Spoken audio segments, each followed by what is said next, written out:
Welcome to Ruins and Haunting Heritage. My name is Dr. April Bisa. I'm an associate professor of anthropology at Vassar College, and this is my archaeology seminar for the fall 2020 semester.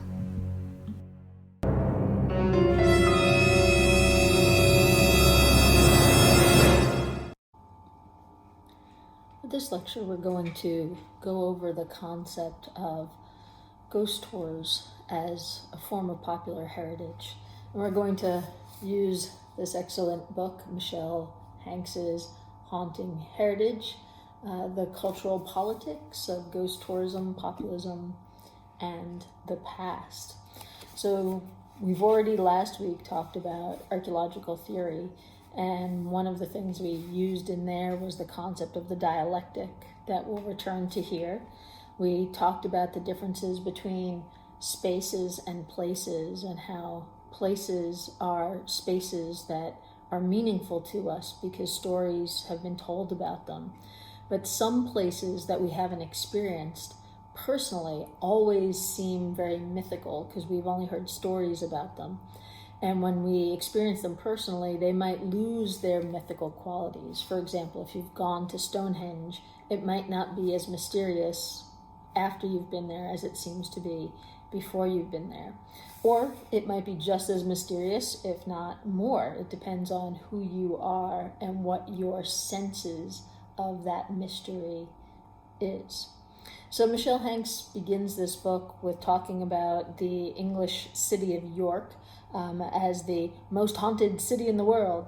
And she did a lot of her research there. She's a cultural anthropologist, so she participates with ghost tours and ghost hunters and thinks about and writes about how these things, specifically ghost tours and ghost hunting, are ways that people who participate either make sense of the world or ways that they just have some sort of passive form of entertainment where they feel that they're learning something. So for ghost tours, which is walking around and looking at places that should be haunted or that there are stories of hauntings, versus ghost hunting, where you're actually trying to engage with a ghost. You're trying to have an experience with that ghost, not as much telling stories. There's these two different senses of what you're trying to do that each has its own goal and its purpose. So she goes through both of them in great detail after having participated in many of both. So she starts off the book with a story about a plumber who has a ghostly experience in a basement of a building in York and is so changed by that experience that he becomes a police officer. So this is very important for understanding that one of her great findings in this book is that ghost tourism is often a way of bringing out or speaking about people in the past who were not kings and queens, who were not politicians, who were not soldiers, but people who were people like plumbers and like police officers. You're more everyday people who rarely make it into the history book. So on the bottom of page 11, which is the introduction, the start of the book, Michele says that many believed that what this guy saw in the basement was true because archaeologists had discovered the remains of a Roman road underneath the building that he believed to be haunted when he was in the basement. And he believed that he saw the ghosts of Romans. So this is important for seeing that archaeology is often one of the evidences that people use for their understanding of their local history, but also for their belief in that ghost story, right? If archaeologists hadn't found a Roman road, how in the world could he have seen Roman ghosts, right? Are Roman ghosts only on Roman roads? Do those have to go together? And also in this ghost story, so the plumber sees in the basement, after hearing music, sees tired-looking horses and Roman soldiers coming through the basement and then disappearing through the wall. So if you remember our ghost taxonomy from the first week, this would be the kinds of ghosts that you don't interact with. So this would be more like the mental imprint, something that happens over and over again. And it doesn't matter who's there or what it's doing. And it's not actually trying to do anything. It's just a repeat.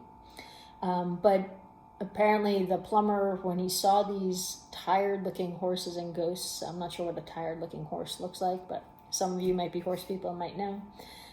They only had their upper parts of their bodies. Their legs were missing. And the story goes that it's because that their legs were still buried in the earth under layers of waste and development, which echoes back to last week's discussion of the book After Modernity, that a lot of archaeology is a critique of what has become an obsession with development in our current day and age. So even these ghosts are incomplete because of development. Well, maybe the whole ghost story is a critique of what we have lost as a culture when we're so craving new things constantly that we've lost our connection to these older and interesting things in the past.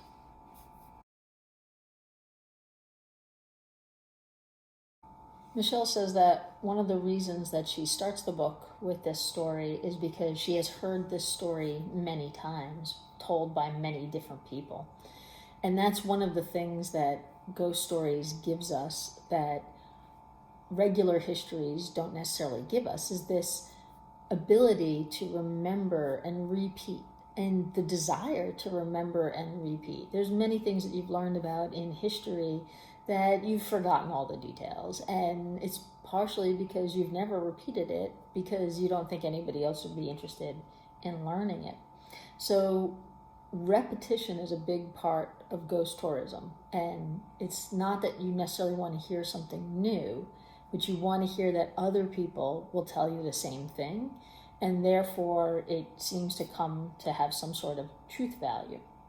So think of this as that concept of heritage. So heritage is not strictly history. Heritage is our shared understanding of our past, and that can include fiction, right? So like Mickey Mouse is part of our heritage, right? The things that happened in some Mickey Mouse kinds of stories, like Disney World stories and things like that, can be part of our heritage. Is it really history? Would you open up a history book and learn about that, right? So heritage is kind of the picking and choosing of who we are and what things tell our story. So your family's heritage is different than my family's heritage. My town's heritage is different than your town's heritage, right? The entire state's heritage might be very similar, one state to the state that's adjoining it, but it might be very different from the state that's 2 or 3 states away. But then we have heritage as Americans. So each of these are subsets of the other. So one of the big things that is repeated over and over in this book, talking about repetition, is that ghost heritage is more democratic in that it doesn't wait for somebody who's an archaeologist or a historian or some public official to announce that this is part of our heritage. It is the populace, the common people, who just keep repeating these stories, and therefore they create a heritage that is the heritage they want. So most ghosts are ordinary people in ghost stories. There aren't necessarily kings and queens and politicians, but they are a woman in white. They are a small child. They are the people that you encounter every day and the people who might be just like you. So moving through here, she says that in Britain at the turn of the 21st century, ghosts seemed to be everywhere and people sought out these ghosts. So again, going back to our book, After Modernity, after 1950, ghosts seem to proliferate, and the academic understanding is that this is a response to a general unhappiness with what modernity brought us, which is this cookie cutter, everything's the same world. So if the heritage of your town is not different from the heritage of the town next to you, It might be because of this cookie cutter sense of everybody wants a McDonald's, everybody wants a house with a cathedral ceiling, kind of open air. Everybody wants the same things, so therefore what is unique? And does it matter where you live? Every place is exactly the same. So we want to talk a little bit about public ghosts.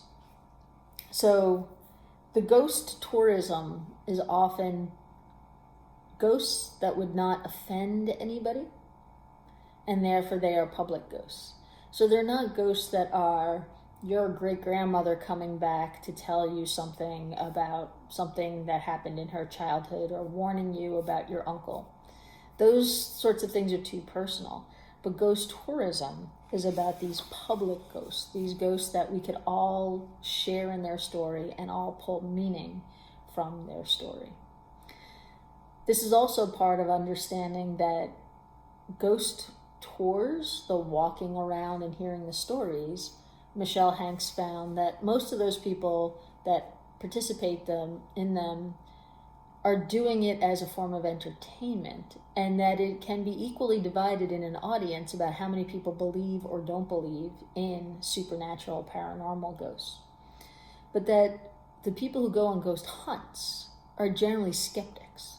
The people who want to believe but have no evidence, that go searching for this more intimate experience where you would spend a night in a basement of a historic building with all sorts of instruments to be able to know and detect and therefore prove that you've had an experience with a ghost. And that this is different from these people who do these commercial ghost hunts, is different from a paranormal investigator who dedicates their lives to this, right? So there is a sliding scale of belief here. It's not that everybody who participates in ghost tourism is actually a believer. In fact, it's more likely that they are a skeptic. So returning to the concept of taxonomy, throughout this book, Michele says that we're all doing all this ghost stuff, but we're not like agreeing as to what your definition of a ghost is and what my definition of a ghost is. And she says on page 14 that the ghost tourists I met use the term paranormal in a far more restrictive fashion. For them, the paranormal referred to the range of actions associated with ghosts, mysterious sights, sounds, or perceptions. However, it was not necessarily grounded on the idea that a dead person was causing the events. So one of the things I said in one of my other videos is every time I take students ghost hunting, it seems to thunderstorm. Are the ghosts causing that? Are these paranormal thunderstorms? Or does it just happen to be that that's during the time of year where I live that I tend to take students ghost hunting because it's not too cold to be outside, it's not too cold to be in a basement or an attic, and therefore, given the academic calendar, those times of years are generally the times of year that we also have thunderstorms. So it needs to be a definition of everything, but there's also a taxonomy of ghosts that don't include anything that the ghosts are actually doing, that are essentially the ghosts of our mind, the ghosts that we imagine, and that sounds can be ghostly without being generated by a ghost.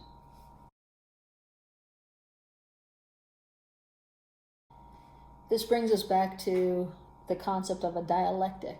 We talked about dialectics last week, where you would propose a thesis, ghosts exist, and then you would work through your understanding of that and lead to an antithesis, something else, that helps bring up a new thesis that will continue this search for understanding.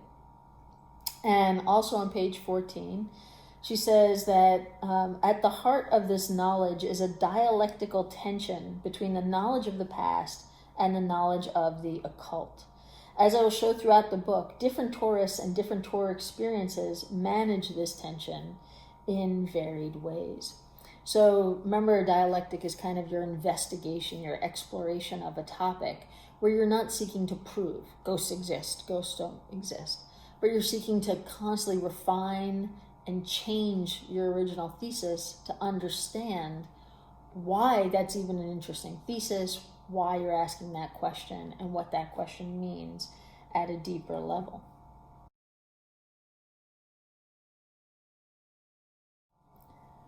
On page 16, Michele Hanks says that as historians and anthropologists have demonstrated, occult manifestations are invariably tied to the particular time and place that produces them.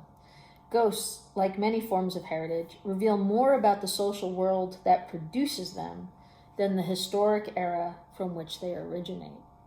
So this goes back to Yifu Tuan's book on space and place, that your ghosts are different from somebody else's ghosts. And your ghosts are the ghosts that are going to address your understanding of the world around you, especially your sense of what is and is not mythical place. She also says that the first commercial ghost hunting company was founded in 1999. And that at the time that she was doing this research, there was over 1,200 groups just a decade later. So understanding that your space might have lots of other people who are looking for ghost encounters, and therefore it becomes a commercialized activity. And if in your space there aren't that many people who are doing it, it might be less of a commercial activity. She mentions on page 17 the Mansfield Reformatory in Ohio, which I actually took students to for their Halloween ghost hunting thing about a decade ago. So it's fun to see some of the places that she mentions in this book as places that we've all tried to experience, wanted to experience, or have to think about why these places are on our list of places to go to. But she says that the ghosts seem to be a very English thing. On page 17, she says that some have estimated that English authors have written 70% of all published ghost stories. Ghost stories do tend to be about the middle class and for the middle class, and that is part of their tension between the upper class that is in the history books and the lower classes that are left out of the history books, but also that middle class that, as we talked about in the After Modernity book, tend to move around so much, tend to lose their connections with places, with people, with family members. So their understanding of who they are and how they fit in needs something to connect them. Whereas people who don't have the financial abilities to move around as much might stay more rooted with their families and their personal heritage. And therefore they might not be looking for such amounts of public heritage. So on page 18, she talks about time a little bit. While ghosts have been present in English culture for a long time, people's understanding and experience of them has changed radically across time. Notions of the ghostly varied significantly across historical eras, and therefore belief in ghosts changes over time. And she links it to possibly secularization of mainstream culture, that the less we're in dominant religions, the more ghosts require explanation, the more ghosts require a medium or some sort of paranormal investigator to tell us about them, instead of it being understood through the religion that you have. She mentions on page 19 that the aspect of belief as to why people believe in ghosts and how much people believe in ghosts is something that anthropologists have danced around, but we don't really confront head on, because at some point it's more of a personal thing than a group thing. But she does talk about how Derrida's philosophy is used in anthropology to talk about hauntology and the spectral turn. That in academia, lots of people have, since 1999, been talking about ghosts as ways of addressing amorphous presences in the world. So if you see something, say a billboard that's almost completely gone, you can't read the whole thing, but you can read some of it, To some people, they discuss that as a ghostly presence, which is very different from taking out an EMF detector and asking if there's a ghost there. So she discusses quite a bit about how academics have been playing with the ghostly concepts, but there is a reluctance to go full on into researching ghosts. On page 20, she says that scholars who focus on issues of historical memory and social transformation deploy the rhetoric of hauntings, ghosts, and specters to signify the present absences that they seek to illuminate, particularly in areas of post-colonialism and racial memory. So ghosts have a place in the creation and making of history, although ghost tourism is counter to the official way of doing that. It allows people to do that in a more generic, in a more local, in a more activist sense. Just pointing to page 20 at the bottom, she talks about New York's Hudson Valley, where Vassar is located, as a specifically very haunted area, and that Judith Richardson, who has written about New York's Hudson Valley's ghosts, say that the region's restless history created a sense of social and historical tenuousness that was crucial to producing ghosts. So I'm pointing that out here because we're going to start moving more into the Hudson Valley haunted places. And you can see that studying the local ghosts, since this is supposedly an area that has a lot of ghosts, is a way of basically studying the ghosts all over. But on the top of page 21, nice little chunk that you could remember easily and therefore repeat.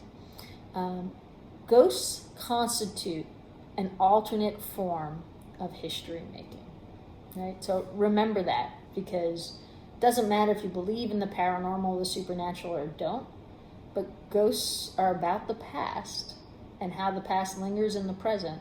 So therefore, it is a way of making history or discussing history and keeping it alive.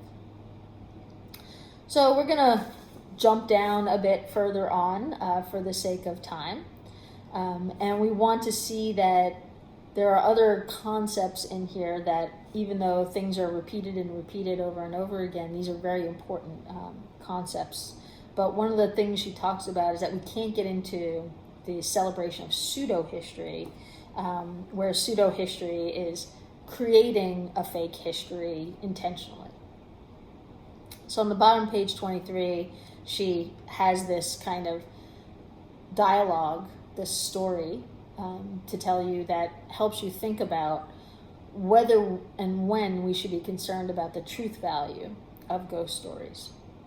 So Clara explained to me that thousands had died here from the bubonic plague. She had seen their ghosts.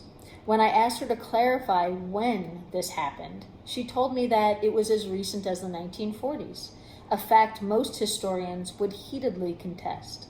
When I expressed skepticism about this, pointing to the lack of historical support, that there's no bubonic plague in the 1940s, she emphasizes she had seen the ghosts. Quote, "Historians can lie," she explained to me. In Clara's case, ghosts acted as a means for envisioning, encountering, and authoring radically new versions of the past.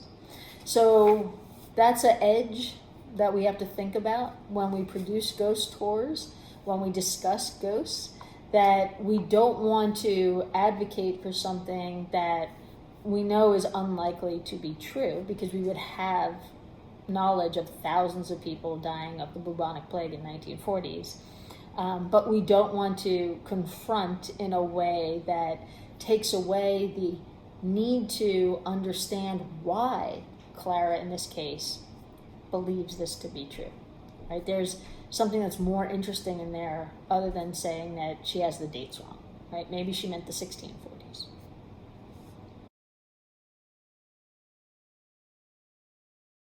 On page 24, Michele explains her position.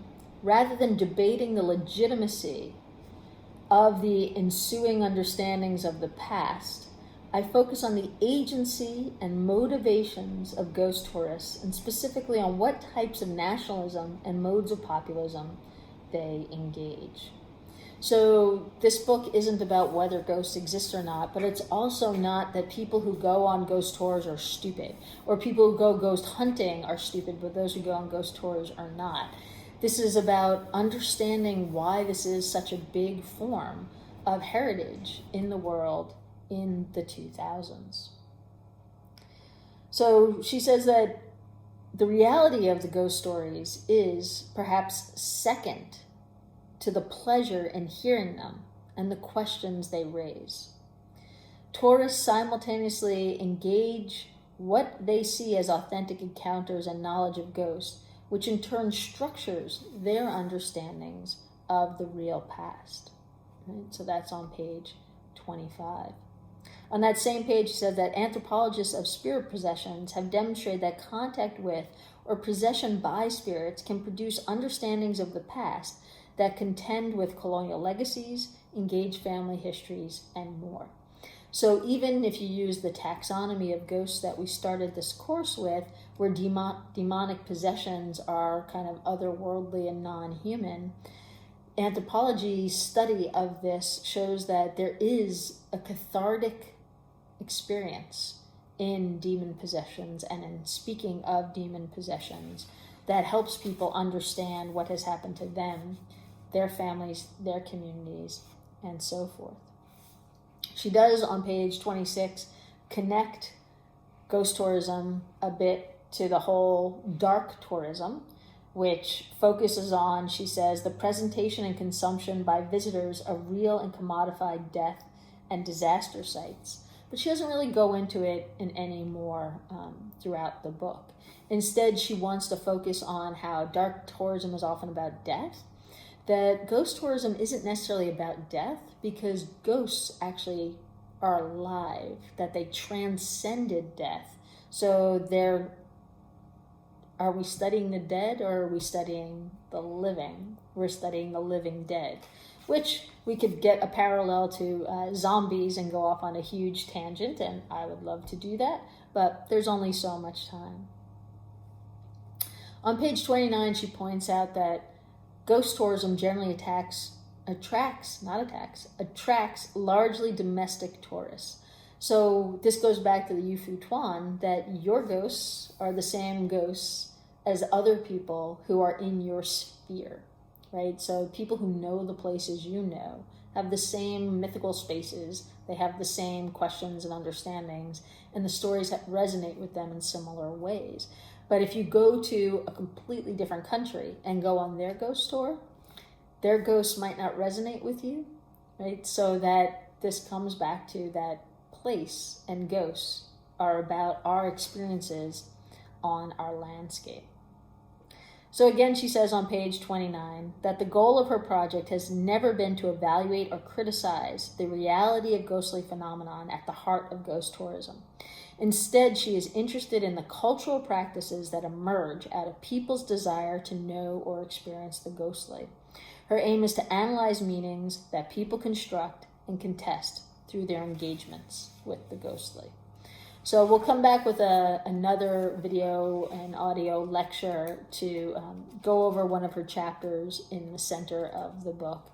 But for the sake of time, we'll stop here.